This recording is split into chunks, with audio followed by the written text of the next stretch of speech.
Bueno, pues bienvenidas, bienvenidos, bienvenides aquí a este pequeño aquelarre antifascista en cómic de hoy que viene 20N.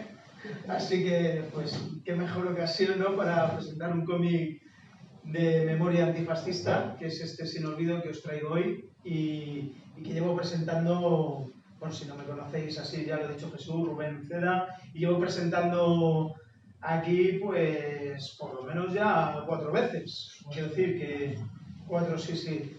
Y hoy me he traído además el proyector, ya este nuevo modelo así de bolsillo que han hecho, está bien para ponerlo, aunque salga un poco angulado. Y os voy a poner, antes de empezar a presentároslo, pues igual el tráiler.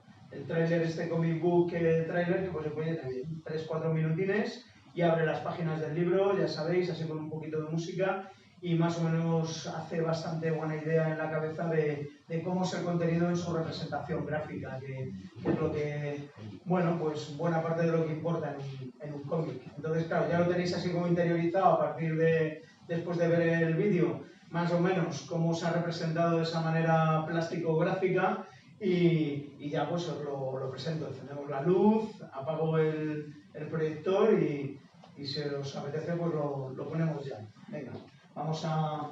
¿Lo veis, no? Más o menos está bien enfocado, sí. Venga. No es un sonido muy potente, porque esto es una cosita así de tubito, un poco extraña, pero bueno, va bien. Vamos a ello, venga.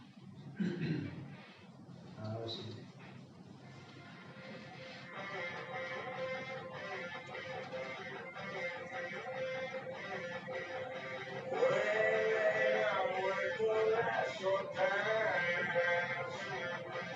Que acechan como alimañas en la noche más larga. La venganza, el silencio y la rabia no se paran ante nada y clavan como una garra la cruz y la espada.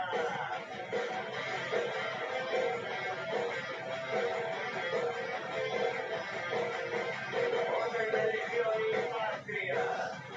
Sangre médica y fe cristiana, rosario, misas y curas,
Bueno, pues si os parece, encendemos la luz y me busco aquí un asientico, puedo contarlo así sentado.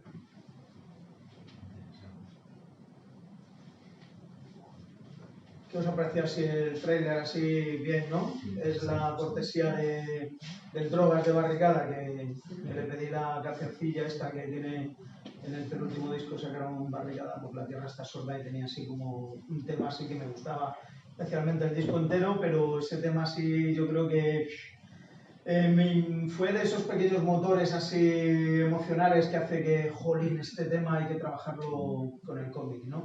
Y bueno, pues era una cosa también que quería averiguar yo también con el cómic, que era de todo este movimiento por la recuperación de la memoria histórica, en el que yo precisamente pues no he estado militando, he hecho otro tipo de militancias y otro tipo de dedicaciones, y no es que no le haya prestado atención, pero realmente pues no estaba ahí implicado en ello, vamos, en ningún momento de mi vida, y ciertamente es como esa cosa de decir, jolín, o sea, me gustaría acercarme, entablar diálogo con la gente que está ahí, ya no solo emocionalmente, también de forma militante y tal, metida en todo este proceso que lleva desde el 2000 funcionando como movimiento de recuperación de la memoria histórica, y que es muy interesante. Está compuesto por todo un archipiélago también de colectivos y asociaciones y gentes diversas, desde técnicos y, en fin, y gente que son arqueólogos y arqueólogas bueno, pues militantes por la memoria histórica, familiares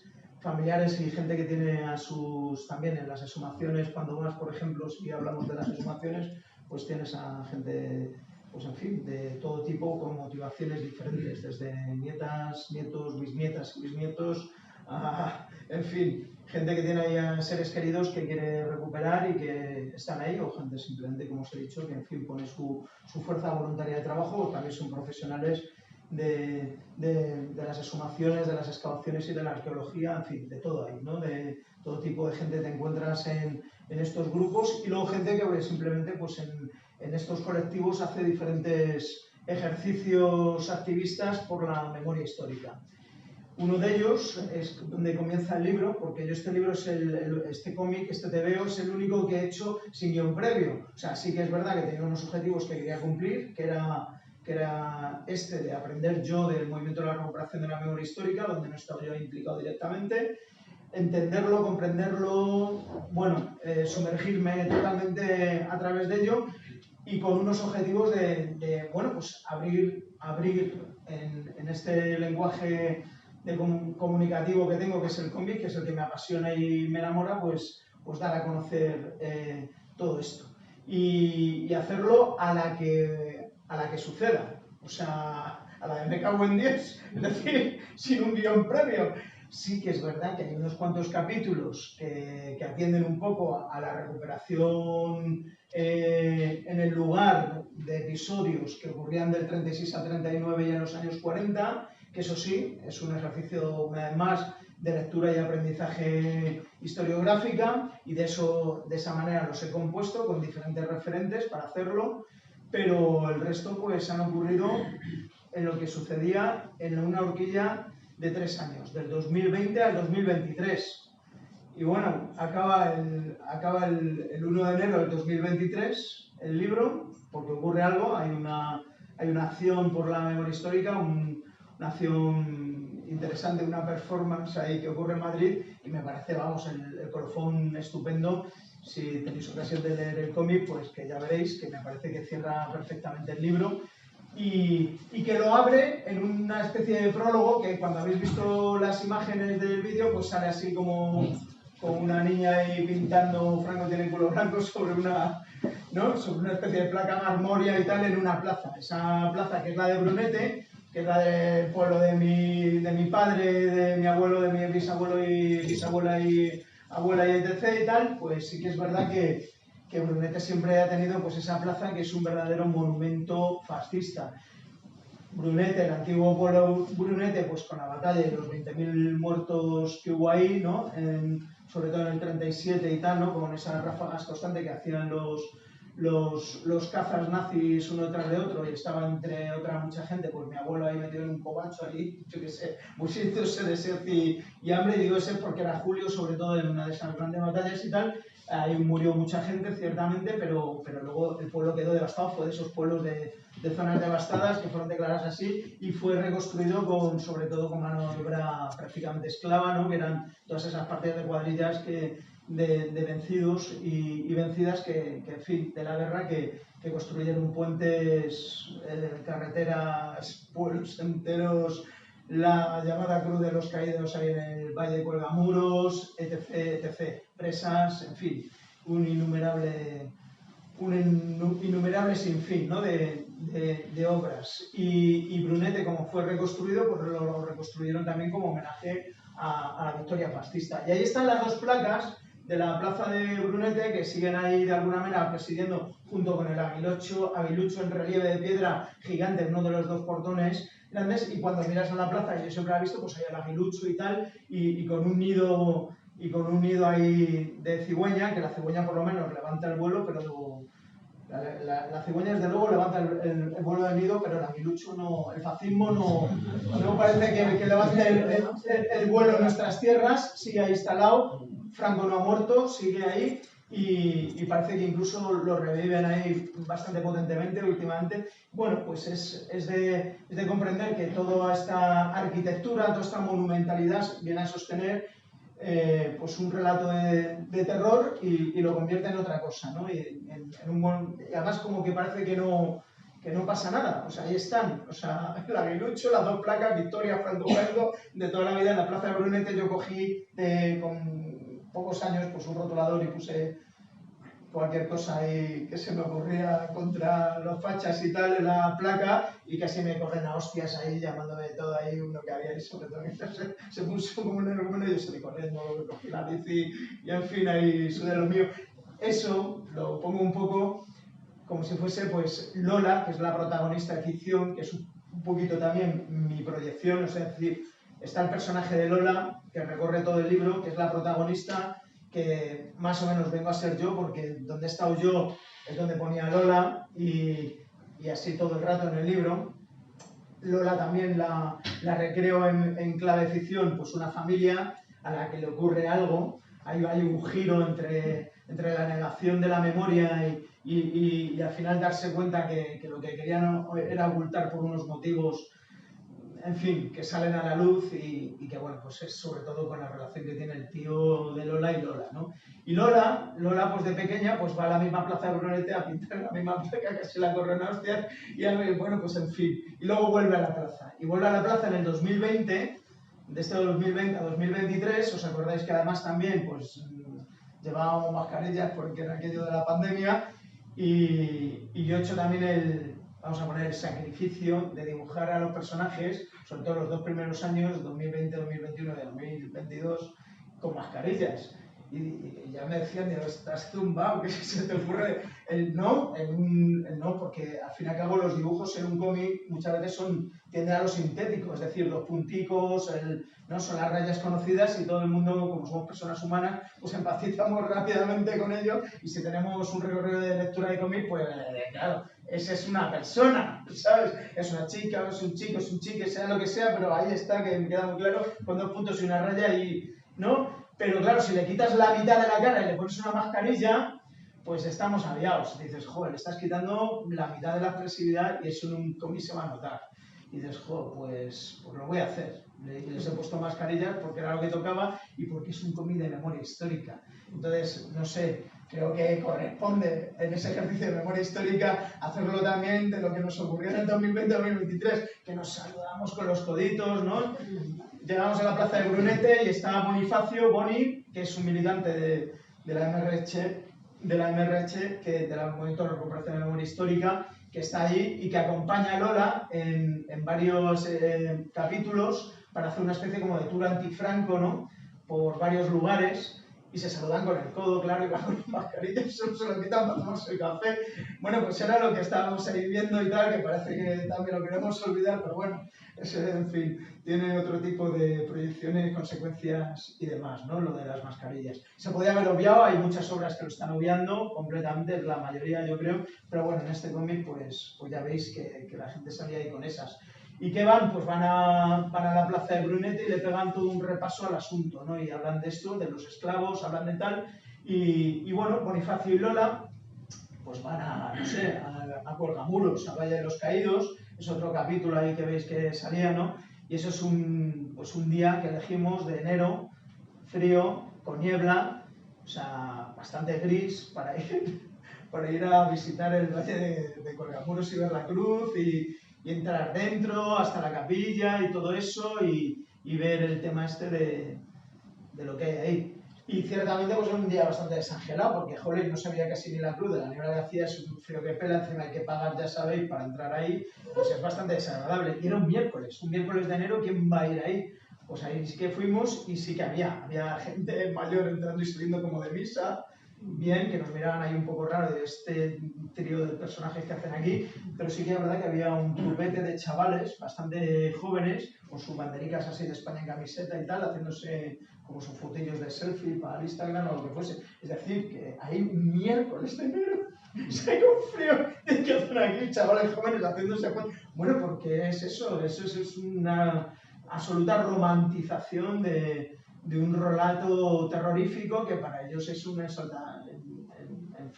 ensalzar lo peor, ¿no? Y bueno, pues lo tienen, y ahí están, un miércoles, para nosotras fue la prueba, ahí que fuimos, y joder, pues esto ya los aguiluchos que hay en relieve de piedra, si habéis estado ahí ya, se hacen pequeños a los de la plaza de Brunete, y luego además encima entras dentro de bueno, pues de toda esa cueva horadada con grandes guerreros de espada y cruz ahí, ¿no? Que encima les ponen unos proyectores de luz de abajo arriba, pagan grandes sombras largas y tal. Parece que estás en el castillo del conde Drácula, o sea, estás ahí, entras al fondo y estás ahí en la capilla con todo el retablo ese de dibujos. Bueno, lo que hay arriba en el techo es impresionante, eso es como, pues yo qué sé, pues una historieta de cómic de unas hazañas de Paco Alcázar y tal, y Pedrín, ¿no? O sea, es una locura lo que hay ahí puesto ahí en el techo.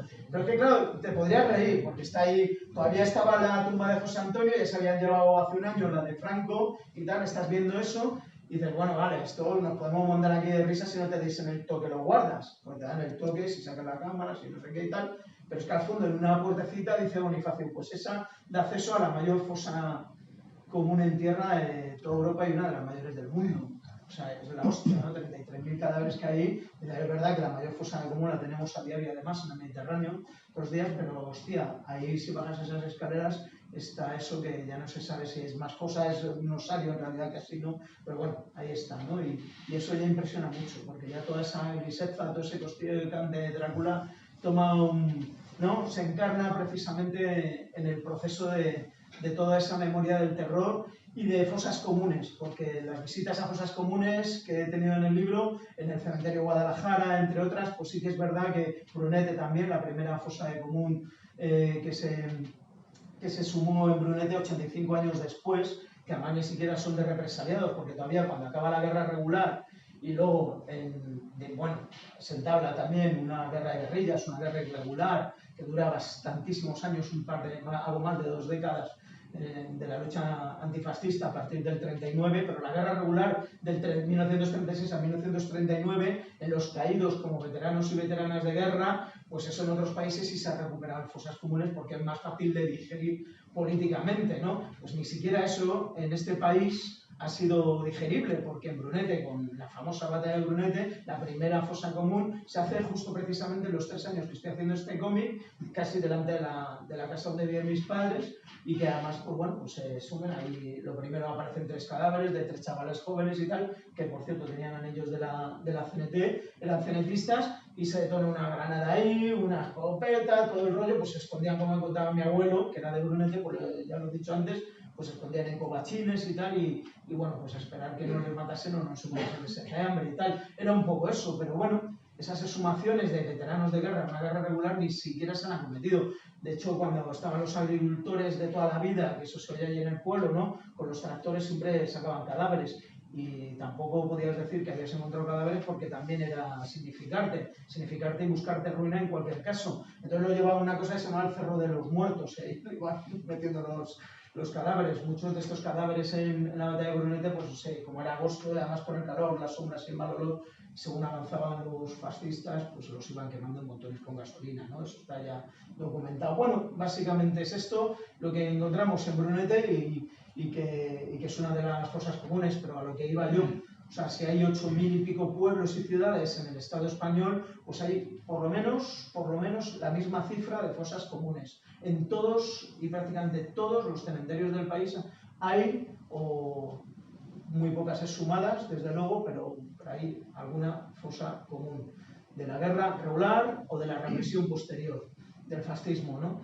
Y eso está ahí. Y si hay 120.000, 117.000 víctimas más o menos oficiales del fascismo en esa represión que hizo el fascismo, ¿no? En esa carnicería absoluta y tal, y que las tenemos en cunetas, campos, ciudades, cementerios metidas, pues están ahí y están por resolver. Es una memoria irresuelta en un Estado que, como dice Emilio Silva, uno de los fundadores del movimiento de la recuperación de la memoria histórica, pues la desmemoria es política del Estado español. La desmemoria forma parte de la política del Estado español. Hasta el día de hoy, desde el momento cero. Y con el PSOE a la cabeza, que desde luego pues no ha hecho ninguna gana, aparte de 3 leyes en las que lo que ha hecho ha sido como mucho subvencionar a que asociaciones de amigos y militantes puedan contar con algo de dinero a veces, y no todo el mundo, para sumar a familiares y a las víctimas de la represión antifascista. Y eso es todo lo mucho que ha hecho el PSOE. Muchas asociaciones, por supuesto, se han negado a recibirlo porque lo consideran como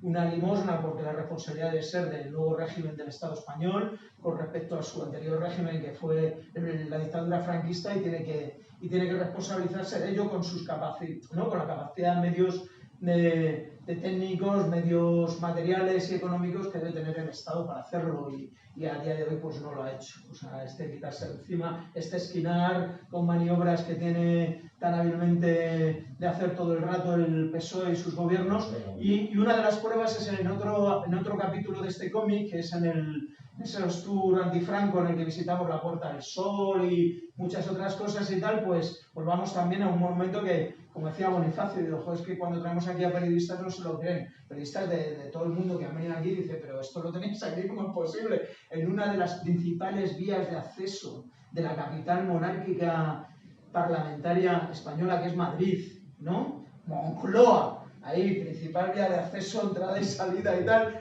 Hay una especie de puerta de Brandenburgo en la que no se ha quitado la esvástica todavía, como si no hubieran entrado los soviéticos y la hubieran tirado abajo. No, ahí está puesta intacta y encima no hay ninguna resignificación, nada que recuerde que eso es un arco fascista de la Victoria.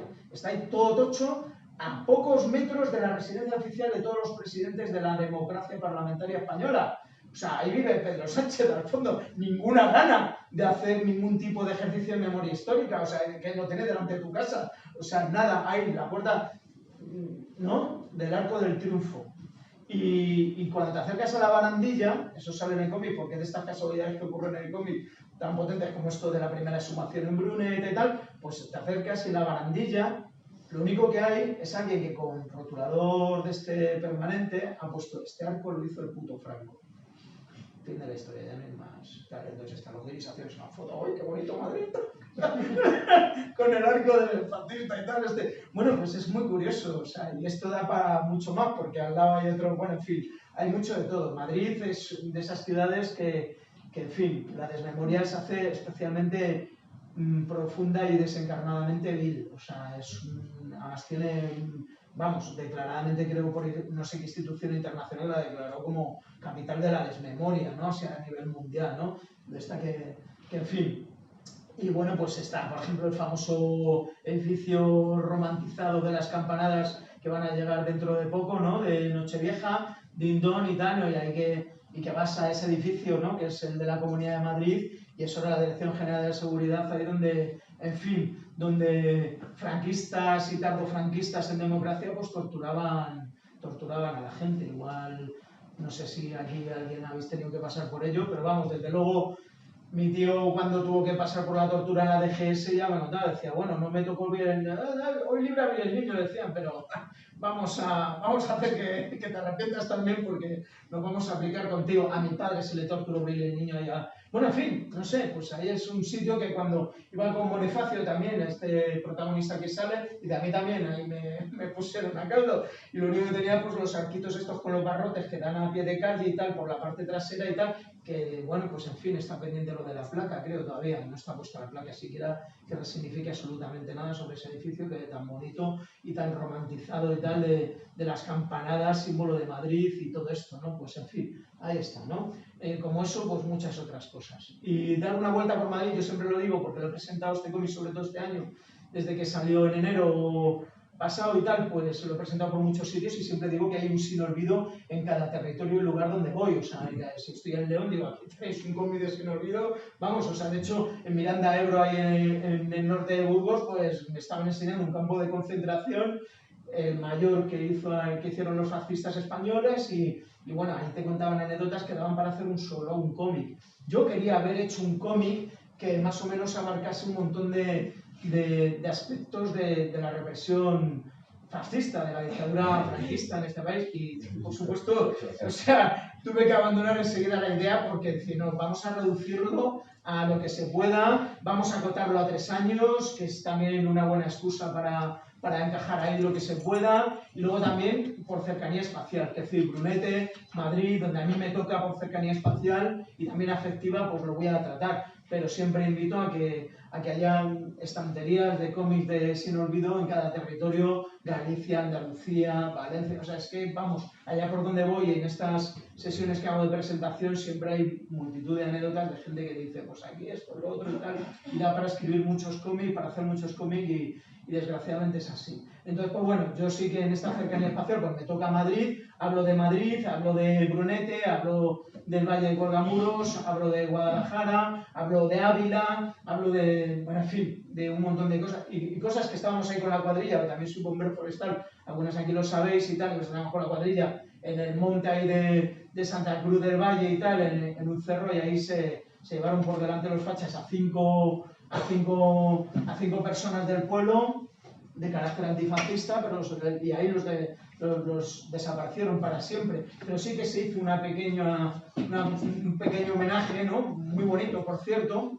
pequeño pero hermoso, y tal, que es un pequeño cementerio civil que está escondido entre el bosquete. Y eso, pues está ahí que sí, no, en coche no lo ves, pero como estábamos desbrozando, digo, joder, eso, qué maravilla. Luego ya llamé a Eduardo y a esta gente que está con la memoria histórica de allí de Ávila, me dijeron, sí, esto lo hicimos, me contaron la historia y lo pude incorporar en el cómic, ¿no? Como contraejemplo de desmemoria, ¿no? Y me pareció también muy interesante, porque visito también el Cementerio del Este, el llamado por los franquistas también Cementerio de la Almudena, ¿no? Y el Cementerio del Este es un museo de historia viva, al aire libre, en fin, a cielo raso, ¿no? Y es muy interesante también, lo abandonado también por un lado que está, pero ese viaje que hice con la Asociación de Cementerios de Madrid, cómo te explicaban y, bueno, también es muy potente lo que sale ahí, o sea, potentísimo, los contrastes, cosas muy curiosas, y en fin, también merecía también un capítulo. Hay muchos capítulos, en fin, que la gente que sois de Madrid, pues aquí tenéis la suerte, os van a sonar mucho.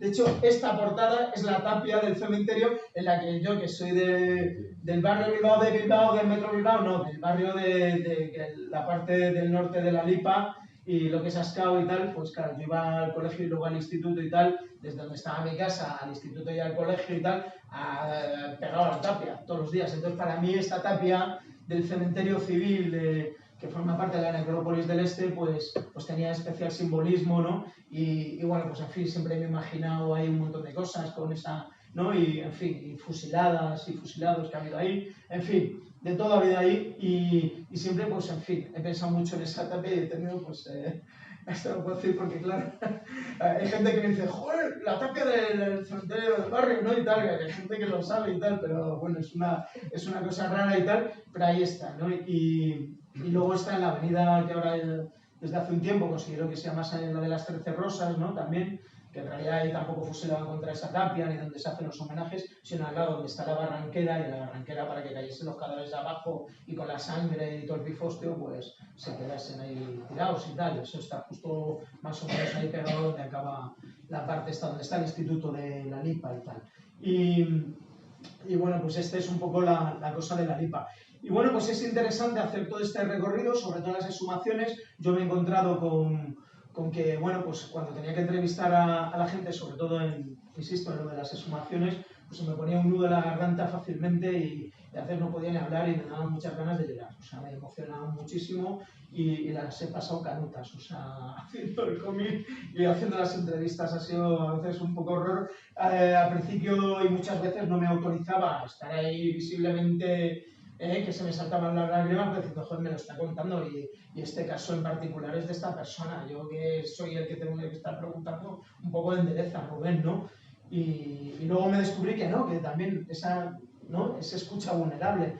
Yo soy vulnerable a lo que me está contando. Yo también tengo en mi parte, en mi emocionalidad, en mis afectos, en mi familia, en tal, y algo que me implica, ¿no? Social y políticamente, y lo tengo hasta el tuétano, y jolín, pues claro que me afecta. Y las he pasado canutas por algo, ¿no? Entonces, bueno, hasta cierto punto, para hacer viable las entrevistas, pues me he aguantado, pero sí que por lo menos me reconocí en esa escucha vulnerable, ¿no? Que ha sido parte fundamental de este libro. Para mí entender también el sentido de una búsqueda tan radical de la gente que ha supuesto también algunas conversaciones de bar que han sucedido, a veces de forma casi literal, no hablando de la memoria histórica, pues he estado también con gente que no lo ve para nada, que es por los típicos argumentos estos de esto es tirar el dinero, los muertos al hoyo, los vivos al bollo, de que vamos ahora ahí buscando a los muertos, estos que tal, eso son cosas como de una pedrada de cosas de viejos y tal, ¿no? Estas cosas que han sido conversaciones de bar que yo he traducido sobre todo en un episodio en el que hay diferentes voces respecto a ello,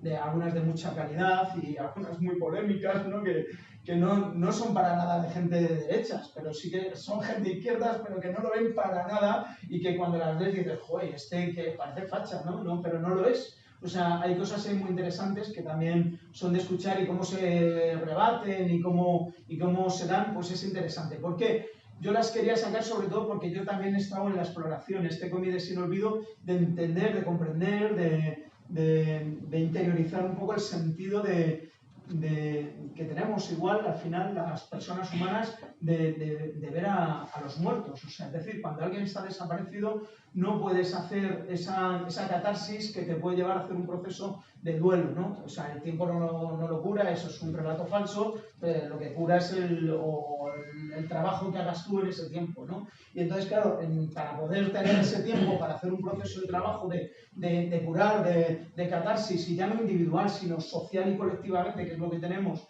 en el Estado español, con el fascismo, y muy grande y muy gigantesco, pues tendremos que hacerlo a partir de reconocer y ver los cadáveres de los muertos, de saber dónde están nuestras personas, ¿no? Dónde estamos buscándolas. Y ese es el sentido de una búsqueda que a veces es tan radical y que ya no solo afecta a los hijos y a las hijas, a los hijos, a los nietos, a las nietas, sino a que hay mis nietas ahí buscando. A mí me parecía al principio como me tiraba yo no lo entiendo, ¿cómo es posible, no? Que sí, claro, que es comprensible, ¿no? Y incluso entender, que lo saco también en un episodio, a otros lugares, ¿no? Como saco el ejemplo de esta gente, sobre todo mujeres, que están en el desierto de Atacama, en Chile, buscando a sus seres queridos, sobre todo a sus hijos, de represaliados de la dictadura fascista pinochetista, ¿no? Y que les hicieron perderse en ese desierto de Atacama y que no se encuentran y se ponen a arañar la arena, a buscar en un desierto,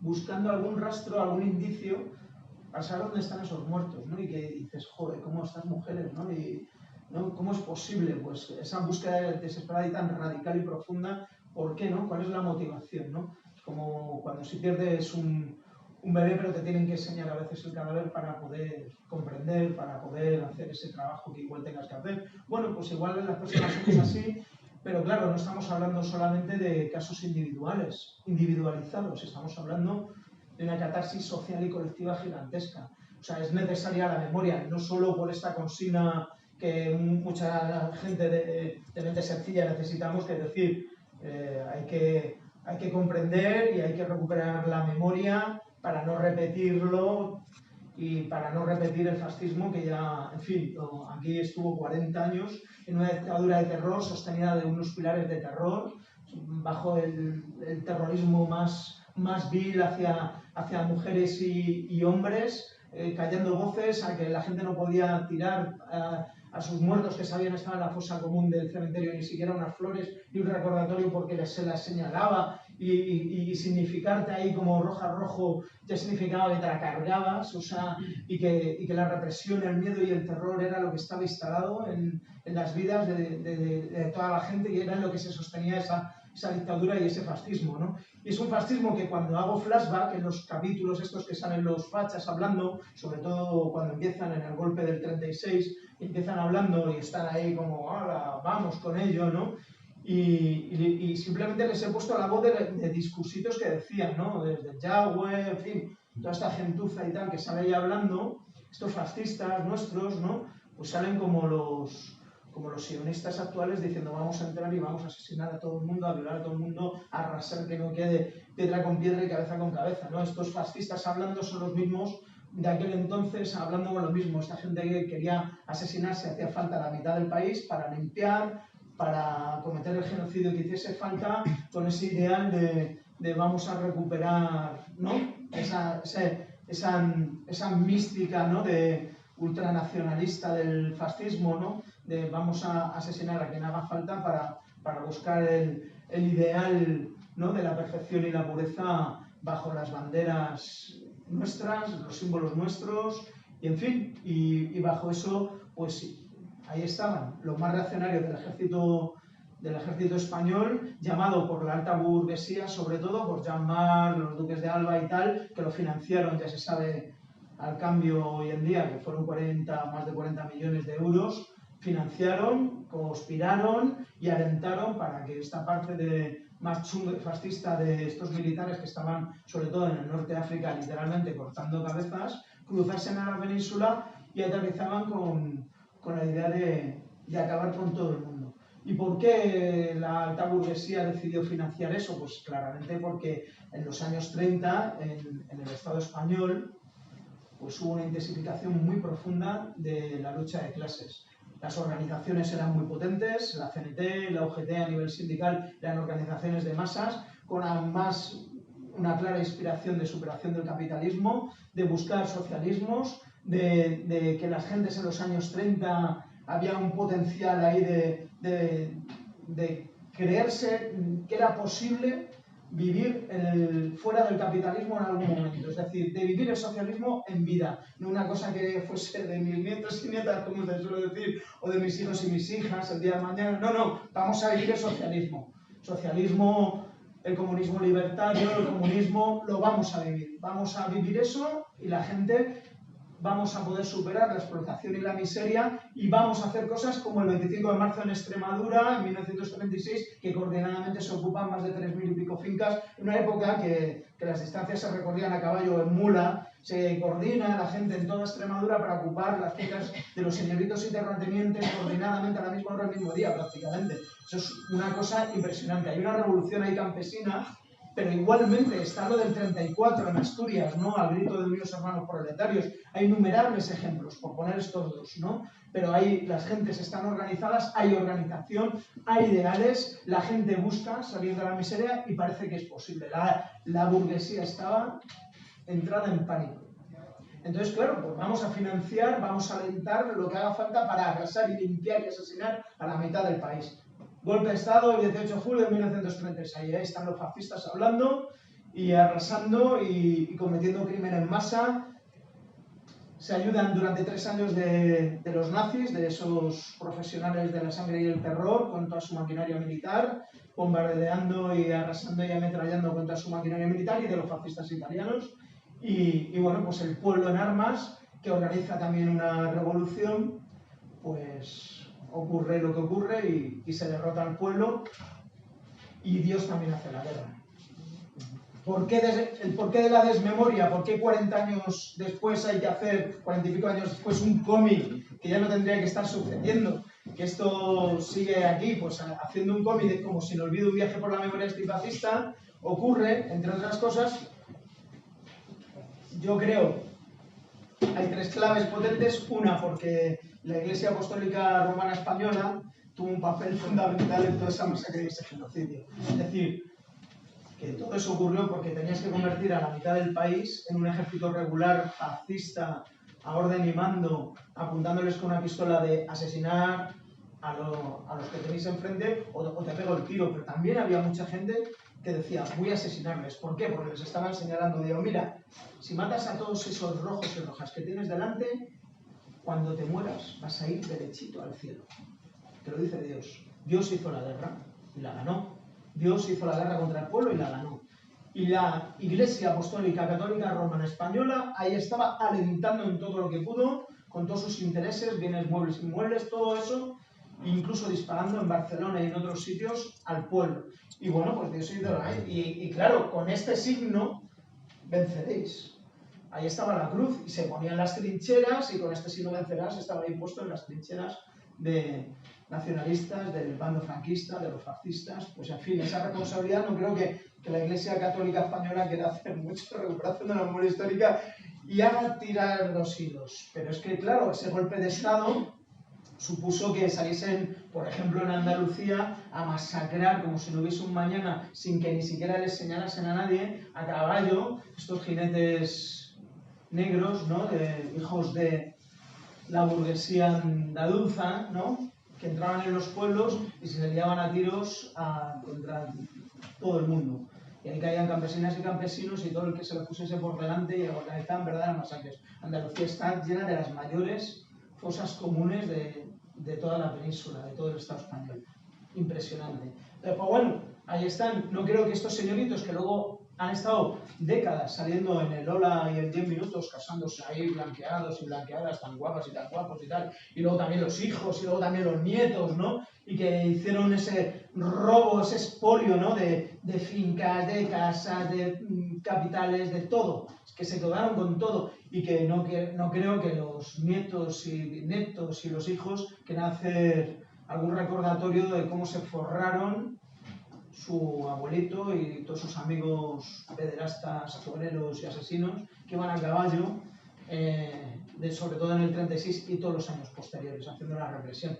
Yo creo que eso es lo mismo que trasladar al IBEX 35 español, que está cotizando en bolsa, a todas estas principales empresas tipo Acciona y tal, y etc., que están ahí cotizando y que muchas de ellas pues se forraron en este golpe de Estado que hicieron, y luego en los 40 años posteriores forrándose con los esclavos que hicieron todas esas infraestructuras, la plaza, las presas, la cruz, todas esas barbaridades, pues ahí estaban, a forrarse, a manos llenas. No creo que quieran hacer estas empresas mucho hilo histórico, ni ejercicio de memoria, ni recuperación de memoria del asesinato de las gentes, ¿no?, que supusieron su acumulación de fortunas, su acumulación de capitales. Y ahí las tenemos. El IBEX 35 no quiere hacer un ejercicio de recuperación de memoria como no lo quiere hacer la Iglesia. Y luego, ¿qué ocurre con la parte, digamos, historiográfica, intelectual, ¿no?, estas universidades, institutos y escuelas donde se estudia la guerra civil como mucho? Pues lo sabéis sobre todo vosotras muy bien, aquí en la CGT, como yo, pues que hay una cosa que cada vez que preguntas, y sobre todo a la gente joven, te puede decir, sí, la guerra civil, vale, esto, lo otro, eso sí me lo han enseñado, pero dice, ¿sabes que hubo una revolución durante la guerra civil? ¿Eso de qué me está usted hablando? Incluso gente que ha hecho documentales y que ha puesto a chavales a hablar y tal, y yo ahí entre el público diciendo, oye, ¿hablasteis de lo de la revolución? ¿De qué revolución me está usted hablando, caballero? O sea, la revolución.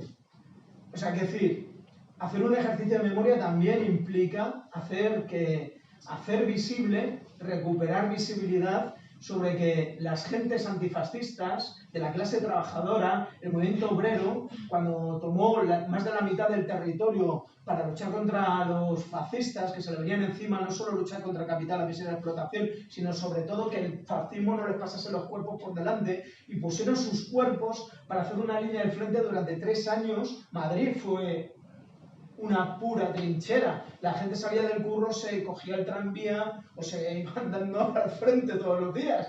Y eso era. Y la gente no sabía disparar y tuvo que disparar si no la mataban. Eso era. Eso era. Entonces, eso y en retaguardia se articuló el control obrero de prácticamente la totalidad de los centros de trabajo de producción, o sea, en el campo y en la ciudad, en la industria, en todos los lugares, y se hizo también una autogestión masiva, eso lo sabéis, y ahí se hizo la mayor revolución proletaria y radical y profunda de todo el siglo XX.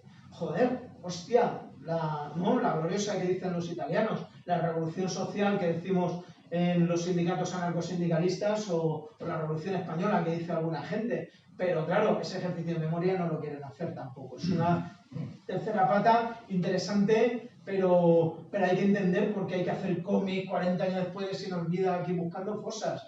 De que 120.000 personas ya dicen que como muchos son recuperables 20.000.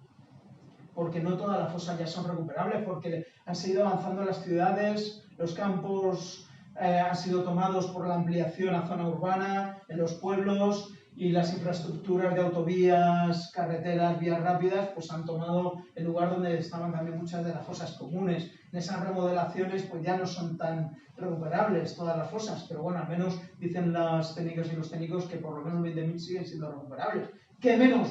A por ello. Pero aquí estamos, en esta especie de día de la marmota infinito, en nuestra desmemoria absoluta, colectiva y social. Bueno, pues bienvenido a un pequeño y humilde cómic, en este caso Sin Olvido, un viaje por la memoria antifascista. Ha sido el trabajo de 3 años, ya habéis visto el tráiler, y bueno, pues en unas 130 páginas pues doy lugar en cada episodio a que haya también una acción de un colectivo reciente y actual, trabajando por la memoria. Seguridad Carabanchel, donde estaba la cárcel por la plataforma del barrio, intentó por lo menos que quedase, que ahí también estuvo unos años mi padre por preso político y tal, en sus militancias, y joder, por lo menos dejar la cúpula, algo que recuerde que eso fue un templo del terror. Y no, eso es un erial, cuando va Lola es... bueno, en fin, eso en el cómic lo podéis encontrar si tenéis ocasión de leerlo. ¿Y qué más se puede decir un 20N? Yo creo que está bien, si os apetece hablar, yo por mi parte ya lo he hecho, y de momento aquí esta presentación. Muchas gracias por haberme escuchado. Salud y antifascismo.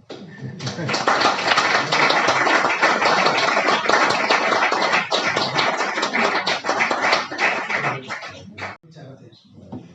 Bueno, chicos, que si alguien quiere hacer alguna pregunta o alguna cosa, pues nada, a vuestra disposición. ¿Queréis ampliar alguna cosa que haya dicho o simplemente expresar un poco vuestra opinión al respecto? ¿No? Sí. ¿Estáis dispuestos a que haya algo de coloquio, no? Sí, no, claro, si os apetece lo que sea, la voz es vuestra, lo que queráis. Rubén, en los tiempos que corren y según estamos yendo, creo que te va a tocar escribir Sin Olvido 2. Joder. Sí, la cosa va jodida. No sé cómo lo ves tú. Bueno, yo creo que mucho se dice también, ¿no?, de que el fascismo está otra vez ahí en las calles y también en el Parlamento, claro. Y sí que tiene un relato creciente de acogida entre mucha gente joven, es verdad, que lo hay, ¿no? Que incluso gente que ahora, ¿no? Mi hijo cuando en el ISTI dice, pues el otro día pues en la pizarra se levantó uno y para meterse con una profesora antes de que llegase, ¡Franco, viva España, vamos! No sé qué tal. Ahí todo pintado en la tal, y luego lo tenía toda la mesa llena de pintadas de mierda fascistas y tal, ¿no? Yo decía, joder, yo hacía lo mismo con el PUN y la anarquía. No sé si me quedo con la profesora o no, pero yo ahí lo teníamos en la... Pues ahora parece que los rebeldes comprarle el discurso y el relato a los caciques de siempre en fin, pues sí, igual hay esa cosa. Y puede que también, ¿no? Pero sí es verdad que si tenemos la memoria, pues tenemos la puerta y las ventanas abiertas a que esto pueda seguir tal. Y digo, joder, que muchas veces digo, pero si es que vos ya has gobernado 40 años y tal, y cometió un crimen en masa, ¿no? ¿Qué más quieres? Si ya se forraron. O sea, quieren volver a gobernar. Yo te digo esta gilipollez, yo que sé, como diciendo, ¿de qué estás hablando? Digo, pues es que ya está, o sea, ya, si ya han estado más que nadie, o sea, esa gente, ¿no? Pero bueno, en fin. Aparte de esto, yo creo que tampoco hay que, no hay que enturbiarse ni oscurecerse, ¿no? Creo que, yo que sé, que vivan las gentes que luchan. Esto es una consigna muy conocida aquí en la casa y yo creo que es interesante anotarse con ella. O sea, lo último que se pierde la esperanza. Más jodidas las han tenido en otras épocas y, ¿no? Es verdad que ahora, pues bueno, en fin, tenemos que lidiar con otros relatos y otras condiciones de vida y otros contextos y otras formas, ¿no? Y bueno, pues eso es un poco nuestro presente y nuestro momento histórico, pero vamos, o sea, siempre estaremos ahí para que lo más chungo y lo más terrorífico y lo más puro no nos gane la vida, ¿no? Ya está. Perdón. Ven. Este COVID... Sí, aquí. Aquí la palabra. Hay que leer, No. para entenderlo hay que leer el anterior. Atado y bien atado. Atado y bien atado explica sin olvido, ¿no? Porque es realmente cómo se hizo la transición o la transacción, ¿no? Y este es el resultado. El resultado era el pacto de silencio, el pacto de memoria, cambiar un poquito para que no cambie nada. Las estructuras siguieron todo igual, desgraciadamente. Entonces, lógicamente, no se hizo esa ruptura que no hubiera sido revolucionaria, sino simplemente acabó un régimen y estos señores hay que juzgarlo y esto desaparece. Como no se hizo y se ha tardado mucho tiempo, incluso en estas leyes mínimas, parte de Zapatero, que es que ya ha llovido, ha llovido desde entonces. Entonces, claro, esto ya es un retraso absoluto, ¿no? Pero es un COVID muy acertado, ¿no? Porque tú realmente, la mayoría han tratado la guerra civil, la revolución, o sea, habría que leerlos en correlato todos seguidos. Viene bien que lo digas, sí que es verdad que está bien atado para el hilo, porque claro, desde los años 70 y el ciclo también potente de luchas que hubo y bueno, en fin, y el movimiento obrero, lo que significó, y el movimiento vecinal, lo que significó, y el resto de movimientos incipientes, el feminista, el ecologista y tal, que partieron también de los años 70, la muerte del tardofranquismo y del cerdo en su cama y tal, pues bueno, pues en fin, ahí estuvo ahí, pero claro, toda esa transacción que hubo, ¿no? De pues los mismos puestos, los mismos regímenes, la misma judicatura, la misma cargos policiales, los mismos mandos de familia militares, el mismo ejército prácticamente, todo eso con una sucesión de políticos también que venían de los mismos cargos y que simplemente incorporaban nuevos actores, ¿no? A estos nuevos actores de la progresía que son el PSOE y tal, que por supuesto no se hicieron un cargo ni se les esperaba. Hay una cosa que me dicen siempre que sale esto, que me dijeron, tienes que decir siempre eso y tal, son los de la MRH y tal, que me dijeron, tú cuando salga eso di que nosotros tenemos estudiado que todos los cargos famosos y potentes y de responsabilidad del Partido Socialista Obrero Español y muchísimos del Partido Comunista Español venían de familias del régimen franquista. Y algo de significante tiene cuando alguien busca a su ser querido en una fosa común o cuando tu ser querido está en casa y ha estado cómodamente en el régimen, con puestos y cargos de responsabilidad, pues tú vienes de ahí. Unos vienen de fosas de la cárcel y de las torturas con su familia y de las luchas, y otros vienen del sofá cómodo del régimen. Pues parece ser que eso es lo que me dicen siempre que tengo que decir, y yo, pues como lo han estudiado, pues lo digo. Y algo tendrá que decir ese dato, ¿no? Sobre por qué se hizo, entre otras cosas, por parte de esos nuevos actores que tenían que haber conseguido evolucionar a no hacer una ley de punto final a la española, ¿no? Con la ley de amnistía y todo lo que hubo, desinculpando y limpiando la imagen de todos los franquistas y no recuperando la memoria, y hasta hoy en día, pues algo tiene que decir sus orígenes familiares. Seguramente que algo tiene que decir. Y no solo eso, sino también los capitales de los que mamaron. O sea, que decir, que bueno, que siguen ahí. Sí. Y toda la gente que se extrae de las fosas no hay gente que hubiese querido quedarse. Quiero decir, yo conozco un caso donde el padre de una amiga, fusilado en un pueblo de Guadalajara, la madre, ella, la hija, el resto de los hermanos, todos decían que era el mejor sitio donde podía estar, porque era precisamente el sitio donde había muerto por sus ideales comunistas. Era un dirigente del PC. Quiero decir, todos fuera, a lo mejor alguno quería quedarse. Lo de todo ya me parece un poco exagerado.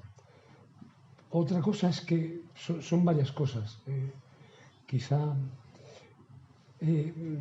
memoria es una historia, para mí no son mezclables. No es agua y vino que lo puedes mezclar. A mí me resulta así. Me resulta importante la memoria, saber, recordar, decir dónde existió, lo que existió.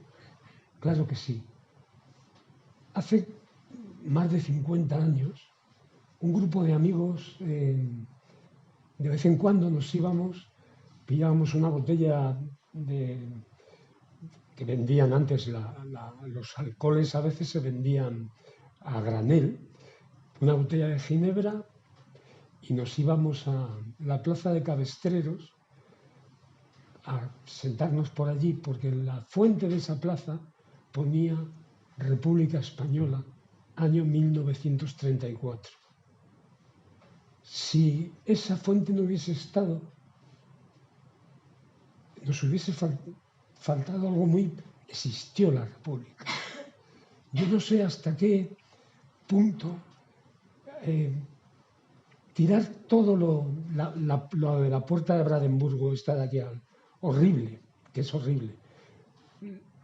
Eso sí que es un acto revolucionario. Y dejarlo así, pintado. Pero tirarlo ¿para qué? Con lo que gasta. No sé, quiero decir, existió. Han sido muchos años. Y los que estamos aquí hemos visto muchos. El franquismo y el fascismo real existió. En absoluto lo niego. Pero me planteo eso de todo, la memoria y historia. Histórica es una palabra que a mí me abruma con lo que estamos hablando, porque es bastante... Bueno, eso es. Y otra cosa que quería decirte, me preocupa lo de la gente que quiera estar ahí y que se la saque, como ya no... Los familiares. ¿Quiénes son los familiares? Bueno, eso ya sería ir mucho más allá. Y quería decirte que si eres de la Elipa, tú vives en la Elipa hay una banda de rock and roll, había, que decían, en la Elipa nací y Ventas es mi reino. Y para tu mamá, niña, soy como un mal sueño. Y eso te lo dedico porque enseguida has sabido quiénes eran. Sí. Muchas gracias. Nada. Pues sí, yo estoy de acuerdo contigo en que acuñar igual histórica se nos puede hacer bola o hueso, igual por la parte así de pensar esa dimensión, pero es una conceptualización política de movimiento que, bueno, pues se puede usar o no. Ahora desde el PSOE se dice memoria democrática, en fin, podemos hablar de memoria colectiva. Yo lo prefiero y yo el subtítulo que le he puesto así no olvido es memoria antifascista. Igual que, por ejemplo, cuando muchos historiógrafos y historiógrafas están a pie de ruta de memoria, en una ruta de la memoria histórica, de lo que sea y tal, siempre dicen, bueno, pues el bando republicano. Yo prefiero utilizar antifascista. ¿Por qué? Porque creo que los anarquistas el otro día estábamos en una también, ahí en Barsaín, y otra vez a vueltas con el tema del republicanismo, porque aquí los republicanos y tal intentaron tomar la zona por este lado y tal, y digo, pero si eran los anarquistas que acabamos de hablar, de que el batallón anarquista... Yo no creo que los anarquistas quisieran el Estado republicano burgués interclasista como ideal. O sea, quiero proyectar que querrían otra cosa, ¿no? Y eran otros ideales y otros anhelos. Igual que los socialistas tendrían los suyos, los comunistas los suyos, en fin, y los republicanos también, pues tendrían los suyos. que la del bando antifascista. Vale, bien, pero también las terminologías están dotadas de política y quien las usa. Bien, entonces, bueno, yo he preferido utilizar memoria antifascista y hablar de... Y la memoria tiene un valor de, ¿no?, transformador, porque nos hila, nos da cuerpo de dimensión, cuerpo colectivo, y además nos enlaza y nos hace tener recorridos largos, medianos, ¿no? Nos hace saber por dónde estamos, contextualizarnos y sabernos y conocernos. La memoria es necesaria y sirve para la transformación. Igual que la saudade, la nostalgia, el querer enclavarnos en un lugar donde ya pasó y preferir estar allí en el pasado de lo que ya pasó, creo que eso tiene que ver con que sea algo más reaccionario que revolucionario y transformador. Es decir, yo creo que la nostalgia tiene más de reaccionario que de transformador, igual que la memoria lo tiene de transformador y no de reaccionario. Entonces, en eso creo que más o menos ibas tú por ahí, y yo lo enlazo con lo primero que planteabas, que es preferible estar muerto o muerta que vivo o viva. Bueno, yo prefiero que por esto mismo que he dicho, de que la nostalgia sería enclavarse un poco en la posibilidad de ¿para qué vivir este mundo de miserias? Prefiero estar muerto. Yo me acojo un poco a lo que hacía Felipe Liquiniano y Casilda cuando tenían que salir en el 39, que iban a entrar los fascistas en Barcelona y se despiden y todo el mundo se va y dice, no, vamos para el exilio. Digo, joder, pues no, pues yo me quedo, no, pues es que te van a matar, no te quedes aquí en el local de CNT porque es que os van a zumbar. O sea, es que las posibilidades de morir van a ser extraordinarias.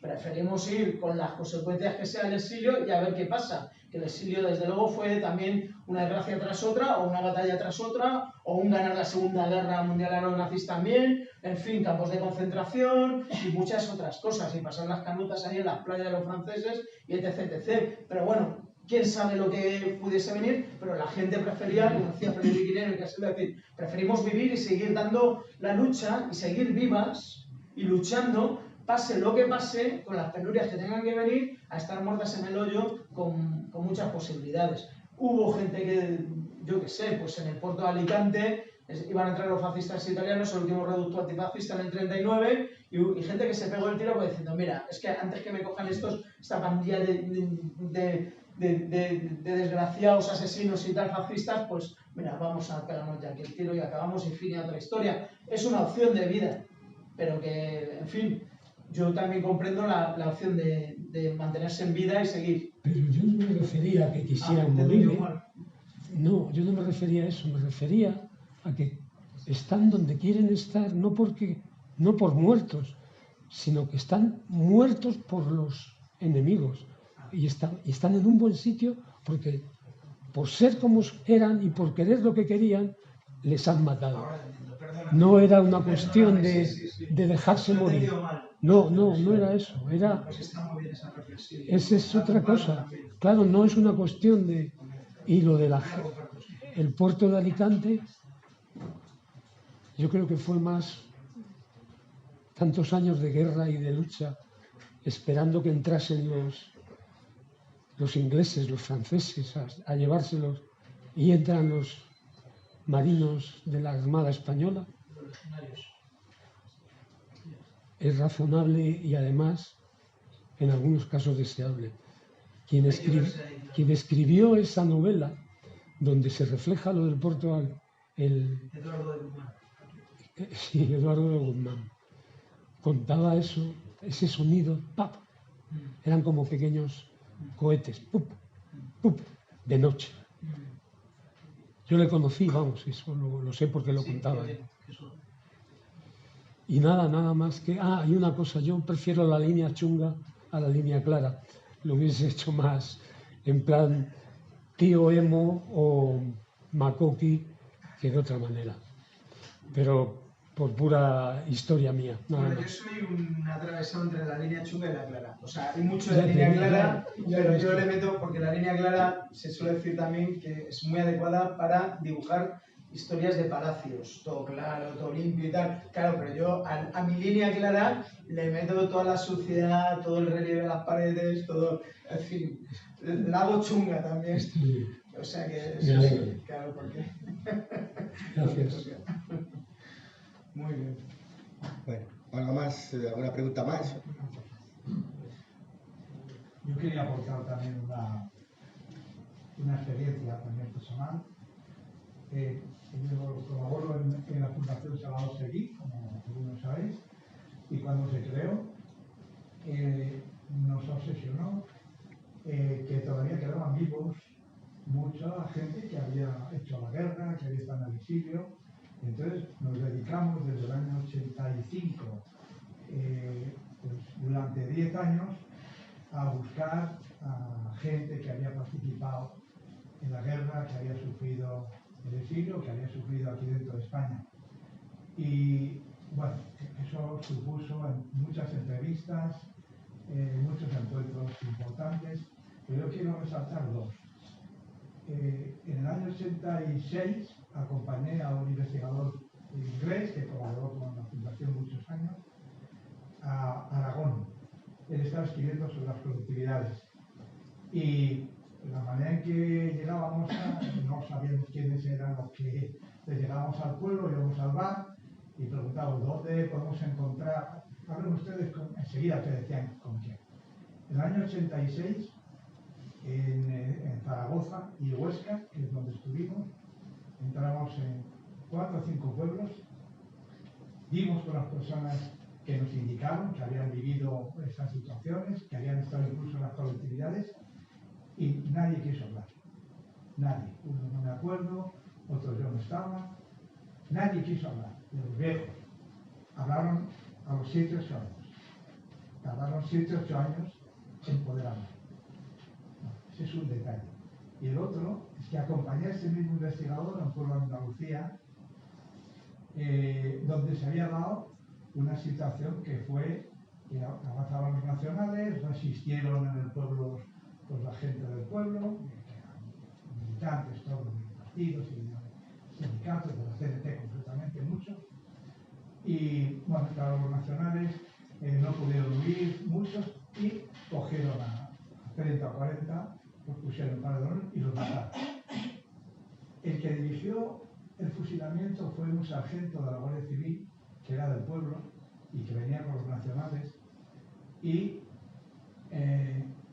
cuando estaban las mujeres recogiendo los recuerdos, las botas, los zapatos de los muertos, el Guardia Civil se acercó a una mujer que estaba recogiendo ropa de su marido y le dijo: mañana quiero ver a tu hija, que tenía 13 años, quiero ver a tu hija en mi casa. La mujer esta, nos indicaron esto nos lo contó la mujer. Fuimos a hablar, nos dijeron: ¿con quién? Hablar con María. Fuimos a la casa de María, llamamos a la puerta y entreabrió así muy poquito la puerta, que esto pasaba cuando había miedo. Una mujer, dijimos: mire, queríamos hablar con María. No, María no se puede poner, no, porque ya es muy mayor. Y oímos una voz que era de María, que decía: déjalos pasar. Entonces entramos y nos contó lo siguiente. Nos contó esto. Al día siguiente la niña de 13 años fue a servir a la casa del guardia civil que había dirigido el fusilamiento de su padre. Y la niña estuvo sirviendo gratis al guardia civil. El guardia civil la violaba habitualmente con la alegría de la mujer del guardia civil. Le hizo un niño. El pueblo se echó encima de la chica pensando que había aceptado lo del niño, es decir, que encima fue una excluida. Y la madre nos contó: esta que os ha abierto la puerta es mi hija. Ya era mayor, y hace un año que ha dejado de servir gratis en la casa del guardia civil, que vivía a 30 metros de su casa, en el año 87-88.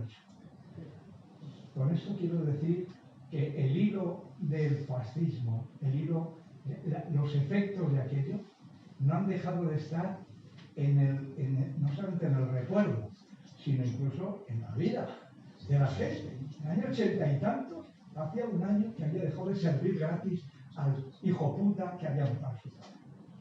Y el Guardia Civil vivía. Y nadie en el pueblo nos habló del Guardia Civil. Es decir, que esto nos lo contó la madre. Nos lo contó la padre. Se soltó el pelo, la mujer era muy mayor, ya. Nada.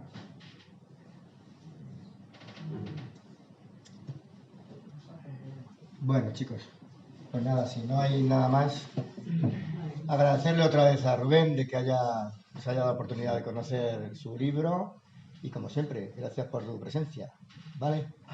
Y hasta el siguiente que se te dé tan bien como este, ¿vale? Venga.